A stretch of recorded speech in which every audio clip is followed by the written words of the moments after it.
हमारा मानना है कि किताब जो है वो हम सफर है, किताब जो है जिंदगी। बलूचिस्तान की अवामी दास्तानों में हानी और शह मुरीद गालिबन सबसे पुरानी तरह लोग किताबों से जुड़ जाएं। इल्म ये सन 1951 की बात है कि मैंने शायद अहमद दहलवी की ज़बानी उन यादों की दिलचस्प। मैं हूं आपका मेजबान आरिफ बाहली।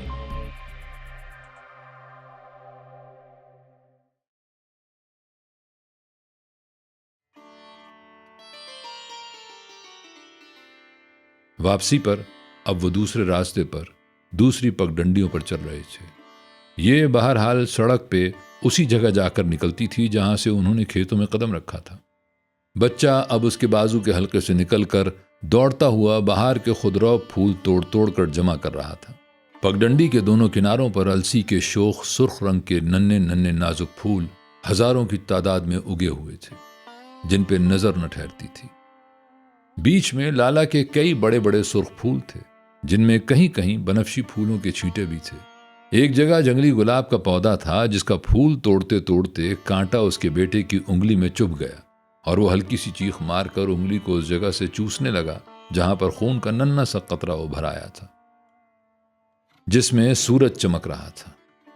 उसने जल्दी से आगे बढ़कर बच्चे की उंगली को देखा और उसे खून चूस जाने की हिदायत करके एहतियात से गुलाब का फूल तोड़ा और बच्चे को दिया, जो उसने लेकर अपने गुलदस्ते में लगा लिया और उंगली चूसते हुए आगे आगे चलने लगा। उसने अपने दाहिने हाथ की उंगलियां नाक तक ले जाकर उन्हें सूंघा। उस गुलाब में खुशबू नहीं थी जो दूसरे गुलाब में होती है। उसने सोचा।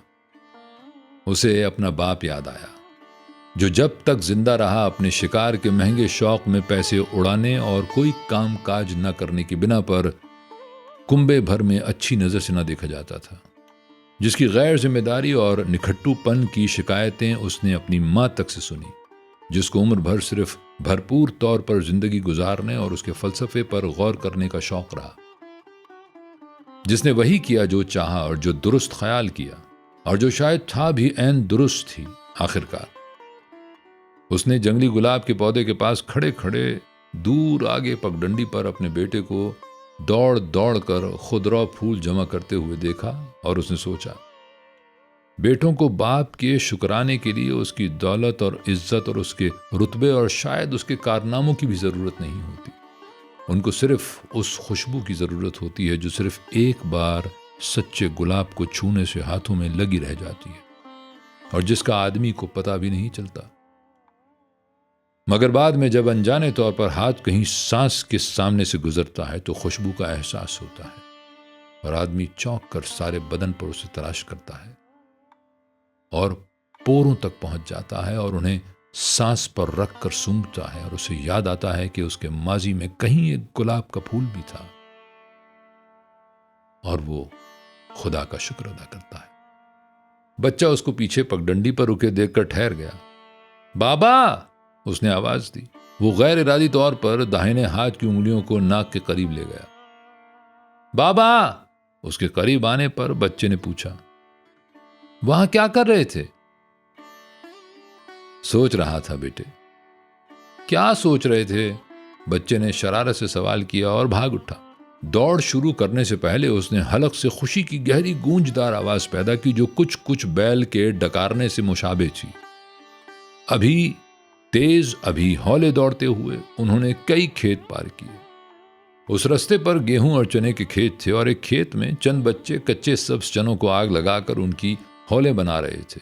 खेत के किनारे किनारे भागते हुए उसे हौले बनाने की गरम गरम रसदार खुशबू आई और उसने चंद लहजे रुककर खुशी और उदासी के मिले जुले एहसास के साथ चने के जलते हुए पौधों को और उठते हुए धुएं को और उसके चारों तरफ घेरा डाले घुटनों पर हाथ रखे पांव के बल बैठे हुए मुशाक चेहरों वाले बच्चों को देखा। उसका बेटा भी रुककर कमर पर हाथ रखे उन्हें देख रहा था। वो फिर दौड़ पड़ा। आगे खुदरा फूलों की बहुत सी क्यारियां और कई खाली खेत आए और बाहर की उठती हुई हवाएं उनके चेहरों को छूती हुई गुजरती रहीं। आखिर वो खेतों को छोड़कर सड़क पर आ निकले और पास पास खड़े होकर हाँपने और हंसने लगे। उसके बेटे ने कस कर 2-3 मुक्के उसकी रानों पर लगाया और उसकी टांगों से लिपट गया। अब सूरज ढल रहा था सड़क तकरीबन खाली थी और धूप में गर्म होकर चमक रही थी। सिर्फ चंद किसान अपनी औरतों के हमरा शहर से खरीदारी करके लौट रहे थे। मर्द लाठियां कंधों पर रखे और उनसे गठड़ियां लटकाए, और औरतें मिट्टी की हांडियां एक के ऊपर एक सरों पर रखे, जूतियां हाथों में पकड़े सड़क के किनारे किनारे टल के ढलान उतर रही थीं। उसने अपने बेटे की गर्दन में बाजू डाला और आहिस्ता आहिस्ता चढ़ाई चढ़ने लगा। पुल पर पहुंचकर वो रुक गया। सामने उसका शहर था, जिस पर अब सूरज चमक रहा था। उसने सुस्ताने के अंदाज में कमर पर हाथ रखे और मुड़कर आखिरी बार दूर दूर तक सहपहर के चमकते हुए रंगों को देखा। गेहूं और चने का सब्जा और अलसी के फूलों का लाला और बेबू खुदरा फूलों का जरदावर, हल चली हुई जमीन की बाद अलगी और फलदार दरख्तों की स्याही, और ऊपर आसमान का नीलम और बहार की बदलियों का बुराक, एक एक करके और फिर सब के सब एक साथ उसकी आंखों में खुप गए। और उसने एक तवील लम्हे तक उस धड़ धड़ धड़कती, सांस लेती हुई अजीबो गरीब सरजमीन को देखा, और उसे उस शख्स का ख्याल आया जिसे एक दफा उसने देखा था। उस शख्स के चेहरे पर रंग और आंखों में बेपनाह चमक ऊद कर आई थी, और वो आखिरी दमों पर था और बड़ा सेहतमंद और खूबसूरत दिखाई दे रहा था। उसने हाथ से आंखें ढांप लीं और कई लम्हों तक खड़ा उस मंजर को दिल में जज्ब करता रहा। फिर पलटकर पुल को पार करने लगा। आज सुबह सवेरे वो इस शहर में मौसमी परिंदे की मानिंद वारिद हुआ था। अलस सुबह, जब बाजार और गलियां अभी खाली थीं और सिर्फ फजर की नमाज से लौटने या सुबह की सैर को जाने वाले इक्का दुक्का लोग खामोशी से कीकर की दातन चबाते हुए आ जा रहे थे, और अभी दिन का उजाला भी नहीं फैला था कि वो अपने बेटे का हाथ पकड़े और अपना सूटकेस उठाए अजनबियों की तरह इधर उधर देखता हुआ अपने घर के दरवाजे पर आ खड़ा हुआ था। म्यूनिसिपैलिटी के भंगी अजली तौर पर झुके झुके बाजारों में झाड़ू दे रहे थे और गलियों की नालियां साफ कर रहे थे। एक गवाला दूध के बड़े बड़े कमंडल दोनों हाथों में लटकाए उनके बोझ से झूलता हुआ तेज तेज चला जा रहा था। एक फकीर बुलंद खाबिदा आवाज में भीख मांगता फिर रहा था, और उसने सूटकेस आहिस्ता से घर के दरवाजे के आगे ईंटों के थड़े पर रख दिया और रुककर उन पुरानी मानूस आवाजों को सुनने लगा।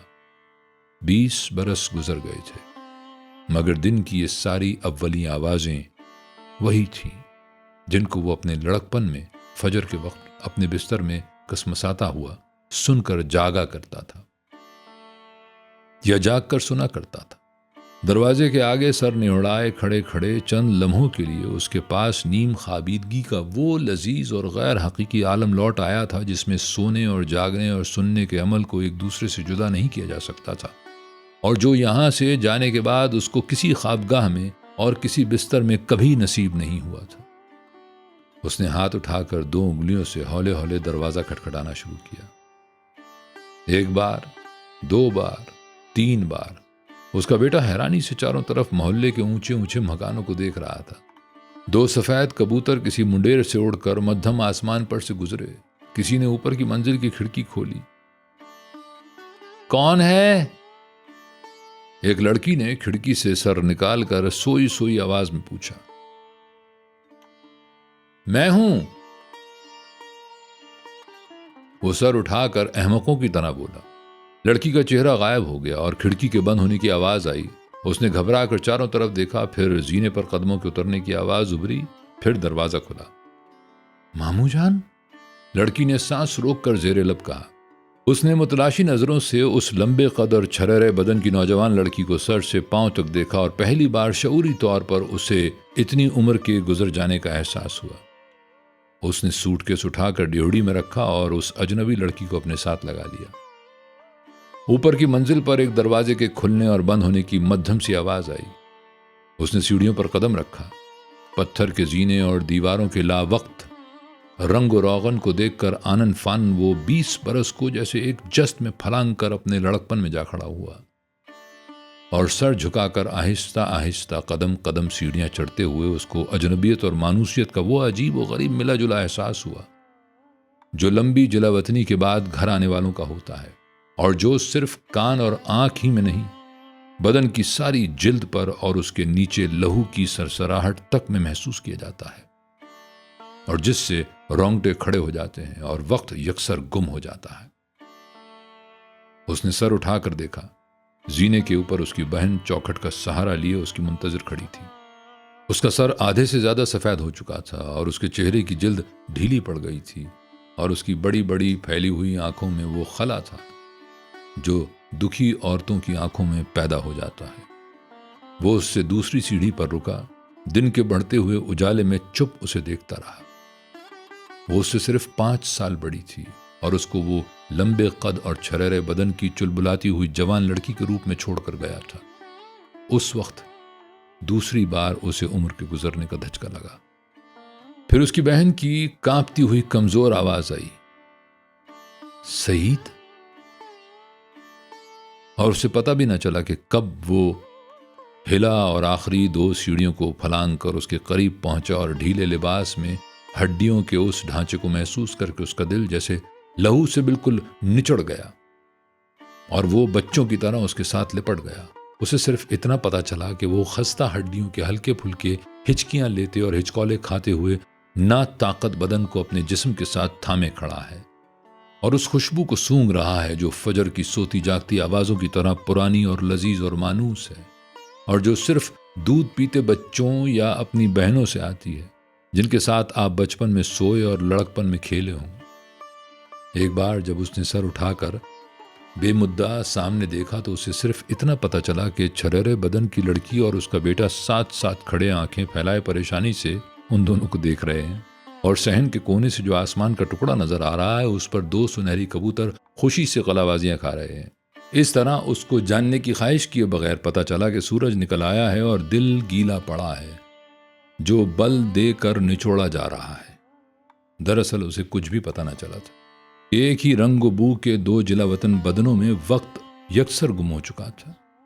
फिर बाद में वो बड़े कमरे में बैठा नाश्ता कर रहा था और उसकी बहन उसके सामने बैठी उसके बच्चे को गोद में लिए बातें कर रही थी। तुम्हारा खत मिल गया था, वो कह रही थी और वो घूंट घूंट चाय पीता हुआ कमरे में चारों तरफ देख रहा था। कमरे के सारे सामान में से सिर्फ एक वो कोने में खड़ी हुई अखरोट की लकड़ी की भारी अलमारी थी जिससे वो वाकिफ था। बाकी सब बदल चुका था। वो दिन उसे आज भी याद था जिस रोज ये अलमारी उनके घर में वारिद हुई थी और ऊपर की मंजिल तक पहुंचते पहुंचते तंग जीने में फंस कर रह गई थी और जीने के ऊपर उसका बाप खड़ा पसीने में शराबोर 8 जोर लगाते हुए मजदूरों को यूं तनदही से हिदायत दे रहा था जैसे मैदान जंग में शायद कोई जर्नैल। उस रोज वो स्कूल से जरा देर से लौटा था और जल्द अज जल्द ऊपर पहुंचना चाहता था कि उसे सख्त भूख लग रही थी, मगर आधे जीने में ये बहुत बड़ी और भारी सी अलमारी फंसी हुई थी जो ना ऊपर जाती थी ना नीचे और ना ही गुजरने का कोई रास्ता देती थी कि किसी को। और 8 पहाड़िए जिनके पसीने में भीगे हुए चीथड़े लटक रहे थे और फड़कते हुए गीले पट्टे नीम अंधेरे में चमक रहे थे और जिनके जिस्मों से मेहनत और गुर्बत की तेज बुसांद आ रही थी। 4 अलमारी के आगे और 4 पीछे अपनी हिमाकत ज़दा चेहरे लिए बौखलाए खड़े थे और उसके बाप की गुस्सैली कड़कदार आवाज पर झुक झुक कर गैर यकीनी हाथों से अलमारी को टटोल रहे थे। वो आहिस्ता से मुस्कुराया। उस अलमारी के दरवाजों की वार्निश शुदा सतह पर अखरोट की लकड़ी की टेढ़ी मेढ़ी से धारियां ऊपर से नीचे तक चलती थीं और उसके अंदर साल हर साल तक खेस और दरियां और चादरें और पतली पतली दुल्हाइयां और नीचे के खाने में पलंग के रोगनी पाए और एक पुराना टूटा हुआ बैंजो रखे जाते रहे थे। और जब उसे खोलते थे तो अंदर से अखरोट की लकड़ी और कच्चे सूत की मिली जुली तेज बू आया करती थी जो बाहर की किसी बू से मेल न खाती थी। चाय का आखिरी घूंट भरते हुए बेख्तियार उसका जी चाहा कि उठ कर जाए और अलमारी का दरवाजा खोल कर देखे कि अब उसमें क्या रखा जाता था और उसकी बू अब भला कैसी थी। तुम अपनी बीवी को नहीं लाए? उसकी बहन कह रही थी और वो जवाब में पता नहीं क्या कहे जा रहा था क्योंकि उसकी उम्र सारी नाक और कान और आंख में सिमट कर आ गई थी और वो नजरों से उस लंबी छरेरी लड़की का ताक़ुब कर रहा था जो उसकी बहन का पहला रूप था, जो उस कमरे में जो साल तक उसका कमरा रहा था आज आ रही थी और झुकी हुई अजनबी और मानूस नजरों से उसे और उसके बेटे को ताक रही थी। उसके कमरे की एक दीवार लकड़ी की थी जो गुसल खाने को अलग करती थी और जिस पर हाथ मारो तो सारी लरसती थी। दूसरी दीवार में शीशे की अलमारी जड़ी थी जिसमें आदमी पूरे कद से खड़ा दिखाई देता था और उसे खोलो तो अंदर कुरान मजीद पड़ा होता था और निचले खाने में पता नहीं किसी की एक टूटी हुई तस्बीह पड़ी रहती थी। गली वाली दीवार में 2 खिड़कियां खुलती थीं जिनमें जाली लगी हुई थी और जिनके रास्ते फजर की धुंधली खाबीदा आवाजें आया करती थीं। और एक बार बहुत फजर को सामने वाले घर में मेहमान उतरे थे और उनका लौंडा खुशी के मारे गली में से गाता हुआ गुजर रहा था, दिल वाले। और उसने अपने बिस्तर में सोए हुए तकरीबन ख्वाब में यह आवाज सुनी थी और आहिस्ता आहिस्ता जाग पड़ा था और सुर को बार बार दिल में दोहराता रहा था, हत्ता कि उस आवाज का एक बदन बन गया था और एक रंग निकल आया था जो पीला था और एक उम्र के गुजरने पर भी पीला ही रहा था। और यूं उसे पता चला था कि माजी का रंग पीला होता है। उसका जी चाहा कि वो नाश्ते की तश्तरी उलट दे और भाग कर जाए और अपने कमरे के दरवाजे से झांक कर देखे कि अब वो भला कैसा था और उसमें क्या कुछ रखा था। तेरे सर में सौदा था सईद, उसकी बहन तासुफ से कह रही थी। तू अपने बाबा पर गया है। वो उठ खड़ा हुआ। आतिशदान पर उसके माँ बाप की बड़ी बड़ी तस्वीरें रखी थीं जिनके चेहरों पर लाजवाल मुस्कुराहटें थीं और जो अरसा हुआ मर चुके थे। उसे यह भी इल्म था कि उसकी बहन का शौहर, जिसे उसने कभी देखा तक न था, आइंदा भी कभी न देख पाएगा। चुनाचे अब वो उससे क्या कह सकता था भला। उसने जमाई ली और चुपके से जाकर पलंग पर लेट गया। थोड़ी ही देर में वो जूते उतारे बगैर गहरी नींद सो गया। जब वो सोकर उठा तो उसके जूते उतरे हुए तरतीब से पलंग के आगे रखे थे और कमरे के सारे दरवाजे बंद थे और बाहर शहन में और बावर्ची खाने में उसकी बहन और भांजी और काम करने वाली औरत सब दबे पांव चल फिर रहे थे और उसका बेटा खिलखिला कर हंस रहा था। दोपहर का खाना खाकर और अपने बेटे को साथ लेकर उसने अपनी बहन से 2 घंटे की इजाजत ली और बाहर निकल आया। बाजार तक आते आते उसे 4 आदमी मिले जिन्होंने दोनों बाप बेटों को गौर से ऊपर नीचे देखा और फिर खामोशी से गुजर गए।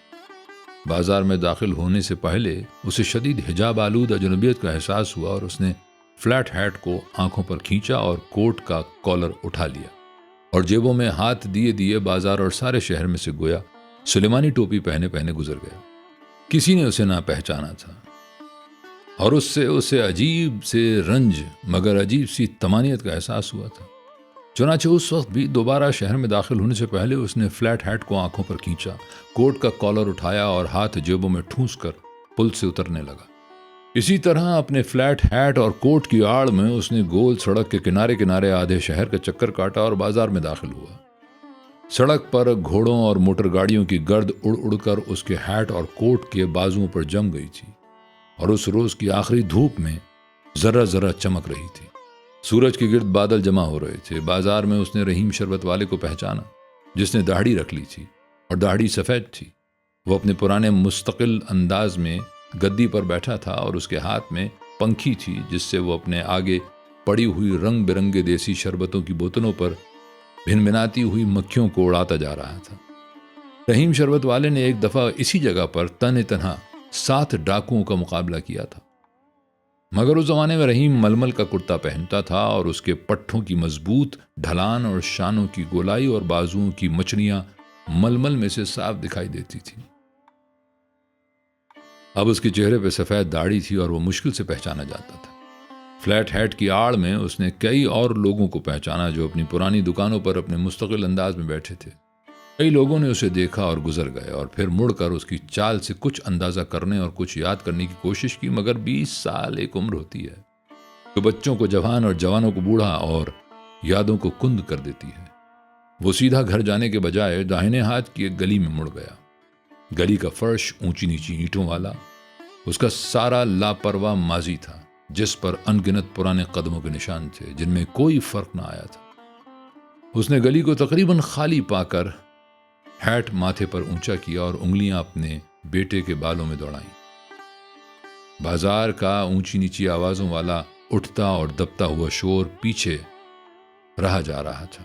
अब यहां पे गली की मखसूस आवाजें थीं। दोनों तरफ के चौबारों की खिड़कियों में आमने सामने बैठकर सब्जी बनाती और आहिस्ता आहिस्ता बातें करती और गली में से गुजरने वालों को झांकती हुई औरतों की मखमूर आवाजें और अंदर किसी किसी किवाड़ के खुलने और बंद होने की पुरसरार धमक।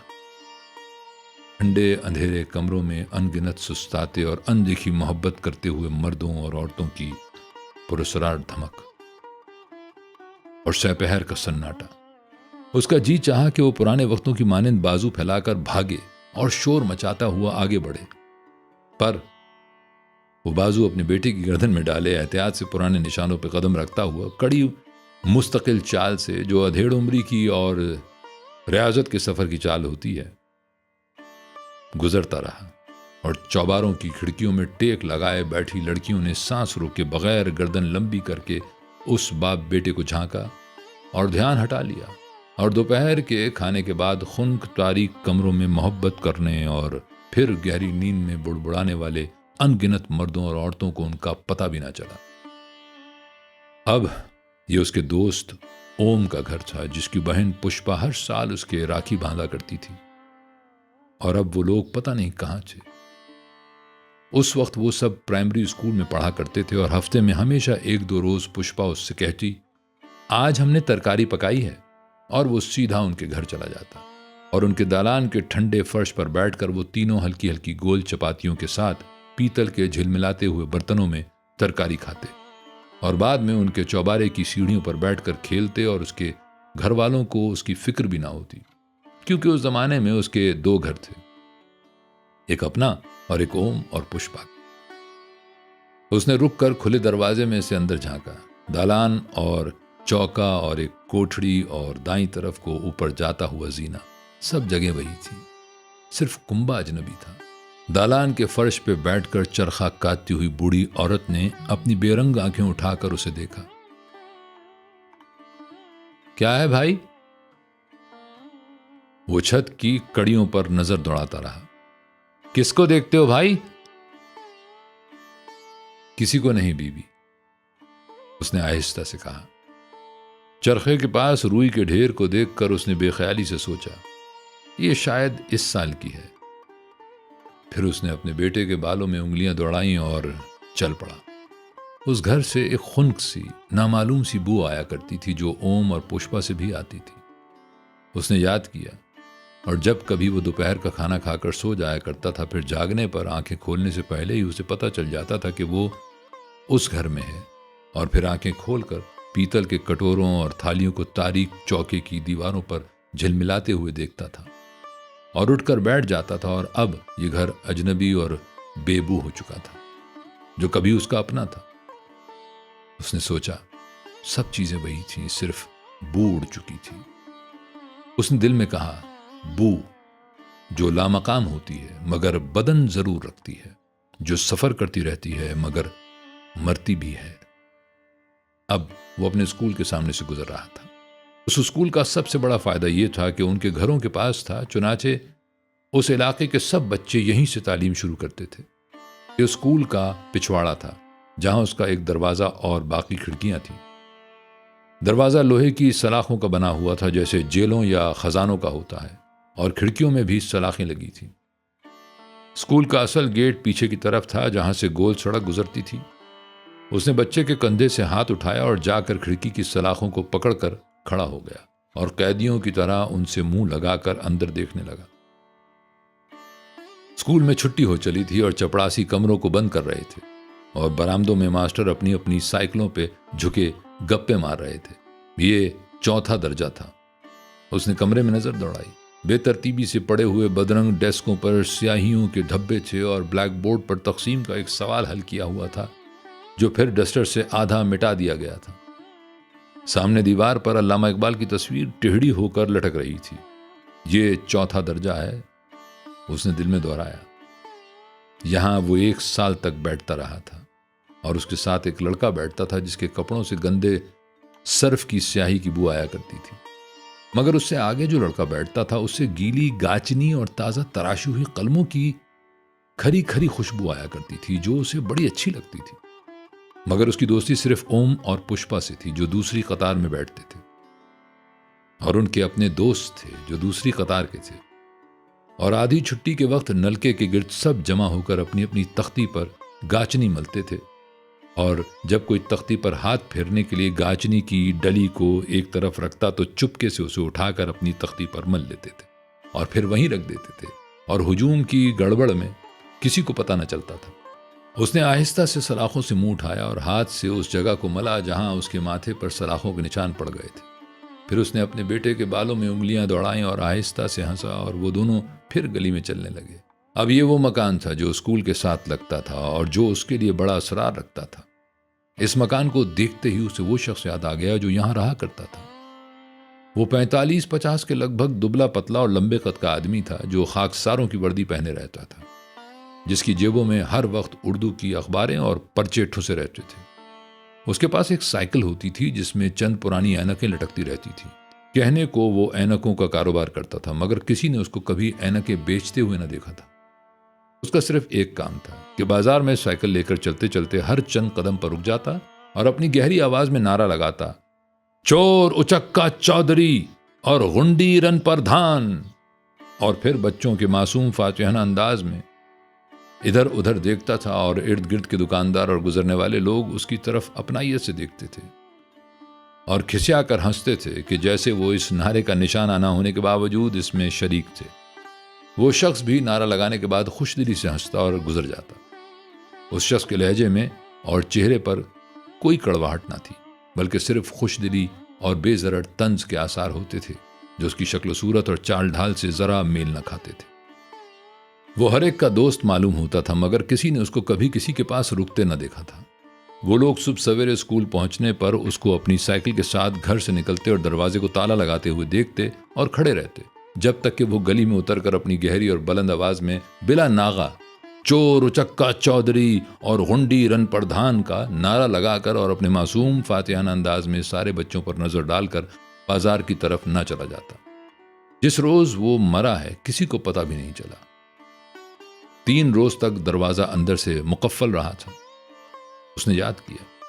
हत्या के तीसरे रोज बू बाहर निकलकर चारों तरफ फैल गई थी और सबसे पहले स्कूल के मास्टरों ने दरवाजा खटखटाया था और चंद बच्चों ने जो उस आवाज पर जमा हो गए थे उन्हें बताया कि आज 3 रोज से उन्होंने चोर उचक्के चौधरी को नहीं देखा था। चुनाचे पहले मोहल्ले के लोग जमा हुए, फिर पुलिस आई और काफी देर तक दरवाजा खटखटाने और आवाजें देने और दर्जों में से झांकने की कोशिश करने के बाद दरवाजा तोड़ा गया और अंदर वो कुर्सी पर बैठा था जैसे आम लोग खाना खाने के लिए बैठते हैं। सिर्फ उसका सर एक तरफ को ढलक गया था और मेज पर एक कागज और कलम रखा था और कागज पर यह उसको बहुत बाद में पता चला था। कागज पर लिखा था चोर उचक्का चौधरी और गुंडी रन प्रधान। उसने अंदर दाखिल होते हुए लोगों की टांगों में से उसकी एक झलक देखी थी और बू का भपका उसके मुंह पर पड़ा था और उसने पलटकर नाली में कै कर दी थी। और गोस रोज पुष्पा ने एक छोड़ 2 बार कहा था आज हमने तरकारी पकाई है, मगर वो उसकी सुनी अनसुनी करके सीधा अपने घर चला आया था और उसके बाद कई रोज तक कुछ खा पी ना सका था। वो जल्दी से मुड़ा और अपनी गली में दाखिल हुआ जिसके आखिर पर उसका घर था। गली में दरवाजों और खिड़कियों पर बैठी सहपहर की गप्पे मारती हुई औरतों ने दिलचस्पी से उसे देखा। उसने झिझक कर कोट का कॉलर उठाया और हैट को माथे पर खींचकर हाथ जेबों में दिया और सामने देखता हुआ चलने लगा। कोट की दाईं जेब में उंगलियों की मदद से उसने पूरे 6.25 आने के सिक्के गिने, जो अब सारी दुनिया में उसकी कुल दौलत थी। अब बादल सूरज के सामने आ चुके थे और बारिश की खबर लाने वाली मरतूब हवा चलनी शुरू हो गई थी। जब वो अपने दरवाजे पर पहुंचा तो बारिश के पहले कतरे उसके हैट पर पड़े। उसका बेटा धप धप करता उसके आगे आगे सीढ़ियां चढ़ गया। खिड़कियों के छज्जों पर शोर मचाते हुए बारिश के कतरे बड़ी तेजी से गुजरे थे और उन्हें जज्ब करती हुई खुश्क दीवारें सौंधी सौंधी खुशबू छोड़ रही थी, जो एक बेशबहा खुशबू थी और सिर्फ मौसम के पहले छींटों पर उड़ती थी और फिर निकल जाती थी कहीं की कहीं। उसने जीने में रुककर कई लंबे लंबे सांस लिए और घर में औरतों के हंसने की मसरूर आवाजें सुनी। ऊपर पहुंचकर उसने अपनी भांजी को देखा जो सहन में लपक लपक कर रस्सी पे फैले हुए गीले कपड़े उतार रही थी और चारपाइयों को घसीट रही थी और हंसे जा रही थी। उसकी बहन जो एक दूसरी औरत के साथ बरामदे में चारपाई पर बैठी थी, उसे देखकर बिस्मिल्लाह करके उठ खड़ी हुई। दूसरी औरत ने मुड़कर दिलचस्पी से उसे देखा। वो जेबों में हाथ दिए कंधे झुकाकर चलता हुआ सहन पार करके कमरे की तरफ बढ़ गया, मगर फिर कमरे की दहलीज पर कदम रखते रखते वहीं का वहीं जम के रह गया। उसका दिल यकबारगी उछला और फिर बैठ गया और फिर जैसे हवा में मुअल्लक हो गया। वो मुड़कर देख भी न सका, सिर्फ सर झुकाए दरवाजे में खड़ा याद करता रहा और बारिश के कतरे इक्का दुक्का उसके हेड पर बजते रहे। नूरी, उसका जहन गूंज उठा। नूरी। उसने लंबे लंबे सांस लेने शुरू किए, मगर दीवारों की वो अव्वली नायाब खुशबू अब निकल चुकी थी। बहुत आहिस्ता आहिस्ता वो मुड़ा और बरामदे की चारपाई पर बैठी हुई उस मोटी सी अधेड़ उम्र औरत का पूरा सामना करके खड़ा हो गया। नूरी। उसके होंठ हिले, मगर आवाज पैदा न हुई। औरत मानूसियत और हिजाब के मिले जुले तबस्सुम के साथ उसे देखती रही। वो आंखें फैलाए खड़ा देखता रहा और बारिश के कतरे लम्हों की तरह उसके बेतासुर चेहरे पर गिरते रहे। टप टप टप। सईद, पानी पड़ रहा है, फिर उसकी बहन ने कहा। वो जैसे ख्वाब की हालत में मुड़ा और दहलीज पर कदम रखकर अंदर दाखिल हुआ और जाकर कमरे के वस्त में खड़ा हो गया।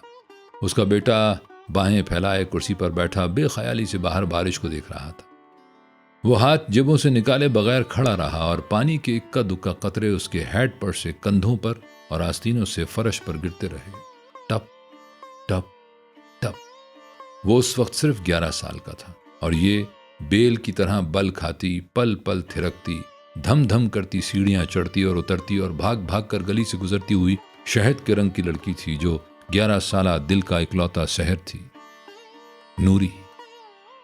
वो बेख्याली से हंसा और उसका दिल जैसे वापस अपनी जगह पे आ गया और वो आसानी से हौले हौले सांस लेने लगा। वो उससे कई साल बड़ी थी और उससे बात भी न करती थी, मगर वो घंटों पहरों अपने दरवाजे से लगकर खड़ा, चौबारे पे, खिड़की में, दरवाजे पर, गली में, अपने घर, उसके घर, कहीं कहीं उसकी एक झलक का मुंतजिर रहता था और देख लेता तो बहुत उदास हो जाता था। उस 11 साला बच्चे के लिए उस लड़की में एक ऐसा जादू था जो शायद सुनहरे से रंग का था और जो उसकी माँ या बहन या बाप या किसी और मर्द और औरत में नहीं था। दिन ब दिन, माह ब माह, साल ब साल उसने याद किया। वो उसकी एक एक झलक का मुंतजिर रहता था और वो उससे बेखबर रहती थी कतन। हत्ता कि जब वो घर से गया था तो उसके साथ ही वो भी गई थी, वही पल पल थिरकती हुई सुनहरे रंग की सदाबहार शबी कि उसकी अव्वली औरत थी जो कभी नहीं भूलती। वो दोबारा हंसा जैसे किसी अंधे की गरज को सुनकर अनसुनी कर रहा हो। उसके बाद कितनी ही औरतें उसकी जिंदगी में आई और निकल गईं और एक के बाद एक का शहर टूटा, मगर एक शहर कायम रहा और एक शबी लाजवाल रही जो उसके दिल के कोने पर रोशनी के मीनार की मानंद खड़ी रही और हर पुराने शहर के टूटने पर नए शहर की जानिब उसे चलाती रही और जिसकी जवानी के जोर पर वो सदा जवान रहा था। अपनी सारी उम्र और अक्ल और फहम और तजुर्बे के बावजूद उसको कभी इस बात का ख्वाब में भी ख्याल ना आया था कि एक रोज दोबारा वो उसे देखेगा। इस तरह जैसे कोई पत्थर उड़ता हुआ आकर एक जड़े हुए शीशे पे लगे तड़ाख और शीशा तड़क कर किरची किरची हो जाए, मगर अपने फ्रेम में खड़ा रहे, जड़ा जड़ाया जैसे साबित सालिम। सिर्फ सतह पर किरचियों की लकीरें फैल जाएं चारों तरफ और हर किरची से एक टूटी फूटी शक्ल झांकने लगे, अलग अलग, कहीं आंख, कहीं नाक, कहीं कान, कहीं होंठ, जैसे कोई खौफनाक तस्वीर। वहीं खड़े खड़े उसने आहिस्ता से गर्दन मोड़कर दरवाजे से बाहर देखा। बरामदे में चारपाई अब खाली पड़ी थी। उसकी बहन एक कुर्सी उठाए चली आ रही थी जो उसने लाकर उसके पास रख दी। नूरी, उसने अपनी बहन को कहते हुए सुना, तुमने पहचाना? बेचारी का मियां। वो सीधा सीधा कुर्सी पर बैठ गया और गिरेबान के बटन खोलकर आहिस्ता आहिस्ता छाती पर हाथ फेरने लगा, जैसे किरचियों की लकीरों को तलाश कर रहा हो। बाहर बारिश लगातार हो रही थी और दीवारों पर बच्चों के चाक और गाचनी से लिखे हुए नाम और निशान मिटते जा रहे थे। उस वक्त बिल्कुल नाकाबिले तशरीह तौर पर उसको वो शानदार मुर्ग याद आया जो शायद सुनहरे सुर्ख रंग का था और एक दफा दरिया के किनारे पिकनिक पर जाकर उन्होंने ज़िबा किया था और ज़िबा करके रखा ही था कि उठकर भाग खड़ा हुआ। इस तरह के गर्दन कटी हुई थी और एक तरफ को लटका हुआ सर फुंदने की तरह उछल रहा था और वो पर फैलाए भागा जा रहा था। वो सब के सब उसके पीछे भागे थे, मगर उनके देखते ही देखते वो दरिया में जा गिरा था और दरिया वहां से एकदम गहरा था और उनमें से दो एक तैरना जानते थे। वो आग जलाने के लिए लकड़ी की तलाश में इधर उधर जा चुके थे। चुनाचे मुर्ग पानी की सतह पर तैरता तैरता दरिया के बहाव में शरीक हो गया और दूर तक उन्हें नजर आता रहा। वो सब बेवकूफों की तरह मुंह खोले सुम्मुम बुकमुन किनारे पर खड़े देर तक उसे देखते रहे थे और फिर बाद में खूब हंसे थे। और उसने हैरत से सोचा था कि मुर्ग पानी में गिरने के बाद हिला तक ना था, तो फिर वो उठकर भागा कैसे था। और फिर उसके बाद एक दफा कई साल गुजरने पर वो मुर्ग उसे दोबारा याद आ गया था और उस वक्त वो मंजर जरा भी मजा का खेज न रहा था, बल्कि बड़ा शदीद अलमनाक हो गया था, जिसने उसे बहुत उदास कर दिया था। और उसने जरा हैरत से सोचा था कि चीजों के साहिल कहां होते हैं, कितनी उम्र तक नजर ही नहीं आते। वो दोबारा बेख्याली से बेतासुर तौर पर हंसा, जैसे कोई बच्चा डरी डरी हंसी हंसते हुए कदम कदम किसी पालतू जानवर की तरफ बढ़ता है। वो उठ खड़ा हुआ। उसका बच्चा कुर्सी की पुश्त से लगा लगा सो चुका था। उसका सर एक तरफ को ढलका हुआ था और हाथ कुर्सी के बाजुओं पे फैले थे और वो गहरे गहरे लंबे लंबे सांस ले रहा था, जैसे बारिश लगातार हुए जा रही थी, जैसे शहर टूट जाता है। उसने हैट माथे पर ऊंचा किया, कोट का कॉलर बिठाया और खूंटी से बरसाती उतार कर पहनी। अब कहां जा रहे हो? उसकी बहन ने पूछा। जरा बाहर जा रहा हूं। बारिश हो रही है सईद। बस अभी आता हूं। सईद, अब यहां रहोगे ना? उसकी बहन ने मुल्तजी निगाहें उठाकर डरते डरते पूछा। हां। उसने बेख्याली से बेमां के बच्चे पर एक नजर डाली और दरवाजे की तरफ चल पड़ा। फिर अचानक जैसे कुछ याद आया, फिर मुड़ा और बड़ी बेबाकी से बहन की आंखों में देखकर हंसा। हां, अब मैं यहां रहूंगा। और सहन पार करके सीढ़ियां उतर गया। डेवड़ी में उसे अपनी भांजी मिली, जो हाथ में खाली बर्तन लिए दूसरे हाथ से शलवार के पांचे उठाए बारिश में भीगते हुए घर में दाखिल हो रही थी। उसने 2 उंगलियों से उसकी नाक पकड़कर आहिस्ता से दबाई। कहां गई थी बिल्ली? लड़की बेल की तरह बल खाकर मुड़ी और पहली बार पूरी मानूसियत से हंसकर बोली, जरा उधर गई थी मामू। दरवाजे में रुककर उसने दोबारा हैट उतारा और उसे खूब दबाकर सर के पिछले हिस्से पर रखा। फिर उसने हाथ फैलाकर बारिश के जोर का अंदाजा किया। सामने के घर में एक नौउम्र लड़का दरवाजे से लगकर खड़ा बड़ी मुश्ताक मगर उदास नजरों से उसकी तरफ देख रहा था। बाकी सब घरों के दरवाजे अध खुले या बंद पड़े थे और दूर दूर तक कोई बशर दिखाई न देता था, सिवाय चंद चिड़ियों के जो बारिश से बचने के लिए खिड़कियों के छज्जों में आकर छुप गई थी और धीमी ख्वाबालूद आवाजों में बातें कर रही थी। वो बेख्याली से मुस्कुराया और गली के सुर्ख ईंटों वाले फर्श पर हल्के हल्के खुश दिल कदम रखता हुआ बाजार की जानिब चल पड़ा, जहां अब उसे अपने पुराने जानने वालों से मिलना मिलाना था। गलियां और मोहल्ले तकरीबन वीरान पड़े थे। बारिश शर्राटे से हो रही थी और दिन का उजाला घटता जा रहा था। उसके अंदर कोई शय बड़ी नाजुक मगर कदीम और जोर आवर टूट कर आजाद हो चुकी थी और लहू के साथ गर्दिश में थी।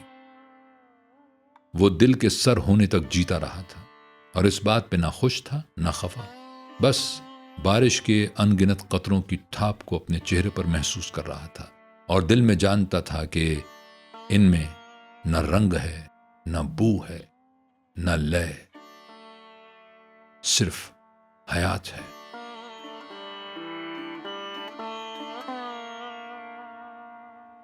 दोस्तों साहिबो, धूप महज एक अफसाना नहीं, ये इंसान के अंदर और बाहर फैली हुई उस कैफियत का अदबी इजहार है जिसमें रोशनी भी है, शिद्दत भी और एक ऐसी खामोश तपिश भी जो जिंदगी के असल मानी से हमारा सामना कराती है।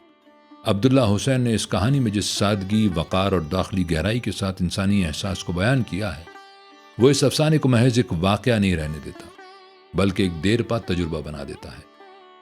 इस अफसाने की असल क़ुव्वत यही है कि यह अपने कारी को बुलंद आवाज में मुतासिर नहीं कर रहा, बल्कि आहिस्तगी से उसके शऊर में उतरता है।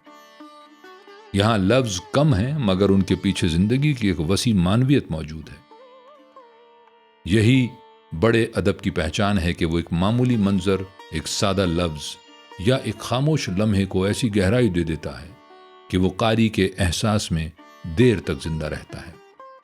धूप हमें यह सिखाता है कि अदब सिर्फ कहानी सुनाने का नाम नहीं, बल्कि इंसान के उन बातनी तजुर्बात को जबान देने का फन भी है जिन्हें हम रोजमर्रा जिंदगी में महसूस तो करते हैं मगर अक्सर बयान नहीं कर पाते। यही वस्फ अब्दुल्ला हुसैन के फन को नुमाया बनाता है और उनकी तहरीरों को एक अलग वक़ार अता करता है।